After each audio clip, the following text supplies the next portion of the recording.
you remember the exact moment when you became an audiophile? I do. It's pretty clear in my mind. And I have to blame these guys. No, not the Lego Corporation, the Beatles. Hi, I'm Bob, and you, my friends, are back in the United States of analog. How you doing out there? Where are you watching from? Let me know in the comments below. How you doing? Oh yeah, I'm doing pretty good. It's going to be a good day. We're going to talk about one of my favorite things, the Beatles. You know what? I just realized I've got Bob Dylan back here. We've got to put some Beatles back there. There we go. George will do. Yeah, we're going to talk about being an audiophile, when you became an audiophile. Do you remember the day, where you were, what was happening? I remember exactly, though I didn't know what the word audiophile meant. Now, before we go any further, let's try to define what an audiophile is and what it means. And I didn't have to do much homework on this because at Expona in Chicago this year, I had the privilege of seeing YouTube great Steve Guttenberg talk about being an audiophile, and I think he defined it pretty well, and I'm going to paraphrase it here. Being an audiophile means you have the ability to listen to music without multitasking.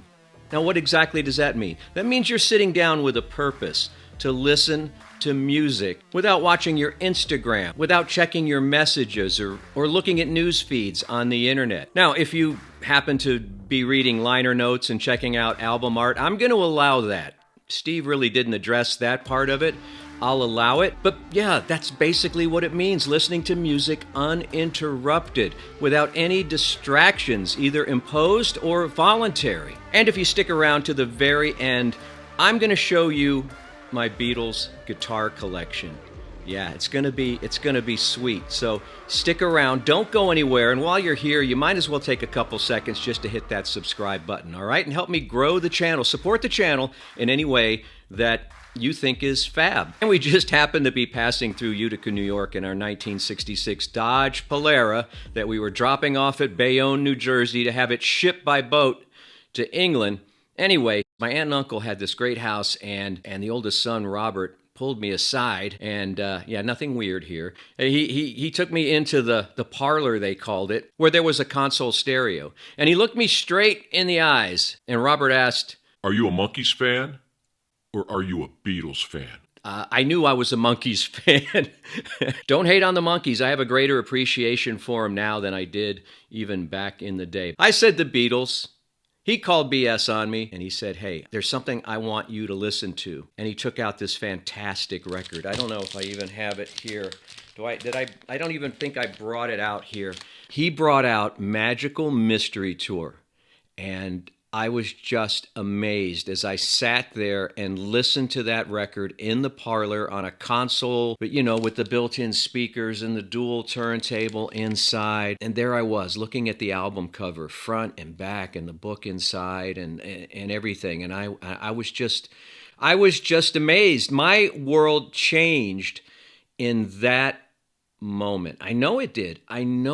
First Beatles record I bought with my own money was the White Album. We had just arrived in England, and we had really no place to stay. Our car hadn't gotten there yet, and we were basically in a hotel room for about 6 months. And I remember the first week I was there, I went to the Base Exchange, and there it was, the White Album, first British press, top opening, everything embossed with a number on it, and I bought it.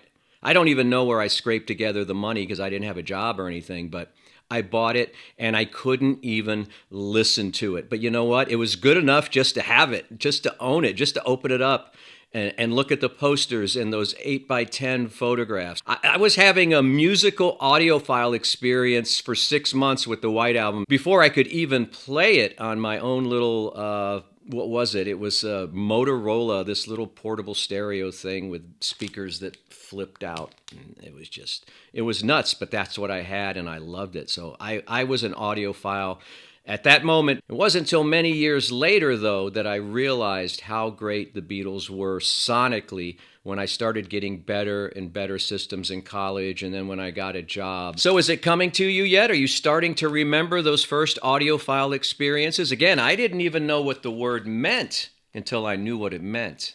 So before I go any further, we should explore how the Beatles fulfilled many of our audiophile fantasies. Was it the amazing production of George Martin? Was it that EMI mixing console that you see in Let It Be and other videos from the Beatles? Was it the Newman microphones they were using? Was it just their sheer talent and creativity and genius? Was it the drugs? Remember what I said before about Bill Hicks, the late comedian who said, Beatles, drugs, positive effect. It was probably a mix of all of those. But when you become an audiophile, the Beatles, at least in my mind, and I don't know anybody that's not a fan, and I don't trust anybody that's not a fan, but at least in my mind, their music deserves our undivided attention and deserves a decent system to explore their music. Now, again, being an audiophile has nothing to do with the amount of gear you have or what it costs or anything like that. You're just into audio. You're just into music. By the way, a lot of you that have seen my other videos are probably asking yourself if I've had any Beatles experiences. Well, I've kind of had 3. I've interviewed in person Ken Scott, one of the Beatles engineers, and that was a fun morning. And I interviewed Ringo Starr on the phone once. That was a big snafu.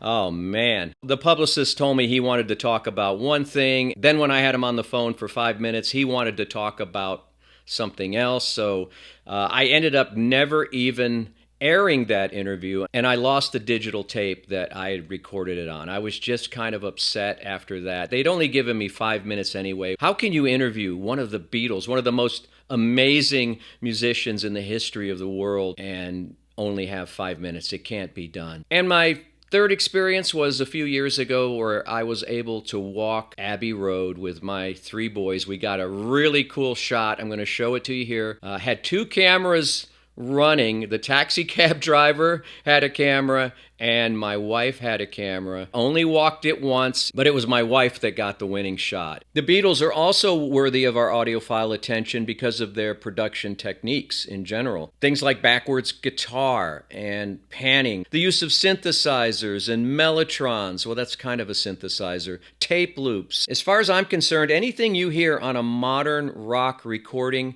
in 2025, the Beatles did it first. They set the standard and they broke the rules, recording while lying on their back or recording vocals in a bathroom for echo effect. I'm not sure they actually did that, but I think I read that. And by the way, I think I've read just about every Beatles book. A lot of them are up above my head. So I feel like I'm qualified to bring you this video. Now, another reason I knew that I was an audiophile is that I was always on a quest to hear the Beatles' music better, to hear more things, to get more detail. And I would buy different pressings because I heard that, the mono pressing had a different vocal on a certain track than the stereo version. Then it was getting into outtakes and the anthology series and all that, where you explore how they work and how they work together. I mean, there's just so much to uncover when you get into the Beatles, and it's just a treasure chest for audiophiles. My White Album is long gone. That British first press disappeared somewhere in a move or somewhere. I don't know, and it pains me to this day. And every once in a while, I'll go through all my albums hoping that it will just pop up again, and it's never going to pop up again. It's gone. I know I didn't sell it. I know I didn't loan it. I know I didn't trade it. It's one of life's great mysteries. But my next step in Beatles audiophilia came in 1987 with the much delayed, much anticipated CD releases. That very first run, it was spectacular. Now we look back at those discs now and we know that there are some shortcomings in the way they were mastered, but I still wish I had all the packaging, all those long boxes that the records came in. We didn't think to keep any of that stuff, but we know today those 1987 discs were not optimum, and it wasn't until we got really decent remasters we could really get into the Beatles on CD. 2014 had the Beatles mono box, then we had Giles Martin remixes, then we had Love in Las Vegas, which I've seen 4 times. Totally cool stuff, and the Beatles, like Disney, are just masters in just re-releasing material, making it better, remastering it, remixing it, repackaging it to just create excitement for Beatles fans year after year after year. And it's just another reason why audiophiles love the Beatles. Now, the first track that got me really listening deep to the Beatles, I can remember this, hearing it for the first time on a good system, thinking, what, is this just a different recording? Here Comes the Sun, those synthesizers that are deep, deep, deep in the mix that you really never got to hear on the radio. They didn't really come through that clear. And it wasn't until I got, a pretty good mid-fi system that synthesizer work was coming through on Here Comes the Sun. It's just amazing. Again, being an audiophile is not about the gear, but I will say being a Beatles collector and a Beatles fan has me wanting to get better and better gear to uncover more layers of that onion, that glass onion. When I listen to the Beatles, I want a lot of clarity, so I might not even go tube amp. I might go with my Technics SUG 700 just for the sheer clarity that and I know it's a kind of an overused term, but kind of that looking through the window kind of listening experience. And I want big speakers like my Klipsch Forte 4s.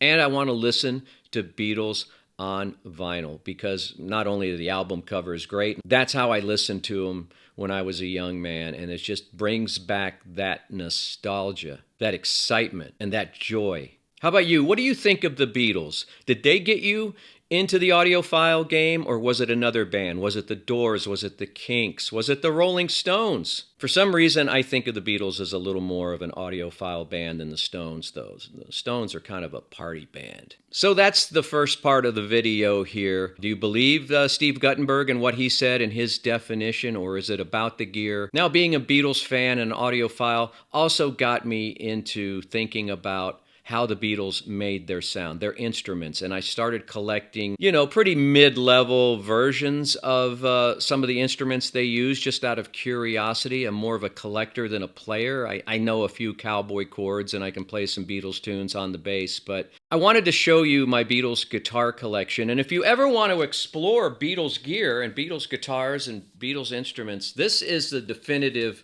book right here. It comes in many different revised versions and forms and softcover and hardcover, but it is the Bible. I mean, come on. It's just like, I'll allow you to be distracted reading this book while you listen to Beatles records. You'll still be an audiophile, but a lot of guitars or versions of the guitars are in this book, and I'm going to show them to you now. I have two Beatles basses. I have a 1967 Höfner with I think these are called the toaster pickups. This is not the version that Paul played, slightly different. The pickups are different on the two that Paul played.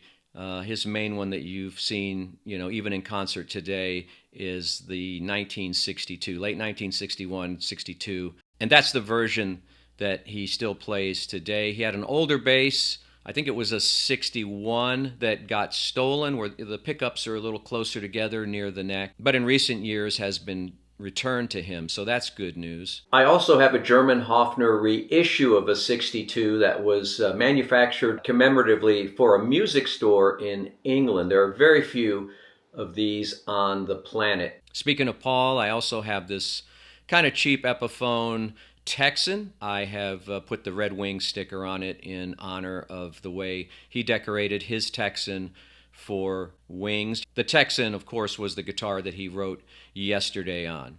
I can't play Yesterday. Here's a John Lennon Casino. John stripped the color off of his, but this is an official John Lennon Epiphone. How about a George Harrison Rosewood Telecaster? This is one of 1,000. I could do a whole video about the trials and tribulations I've had with this guitar. It has been refinished, though, by the Fender Custom Shop, and I'm so happy to have this very unique piece. I think it's one of the most stunning guitars in my collection, and probably would be in anyone's collection, and I'm super proud to own it, and I'm super proud that I was able to save this from certain destruction or an incinerator somewhere at Fender. It's a long story, but we'll save that for another day. And finally, a Paul McCartney 4001 C64. This varies from other Rickenbackers in that the horns have been shaved. Paul took his Rickenbacker, again, like John Lennon's Casino, he stripped it down and took some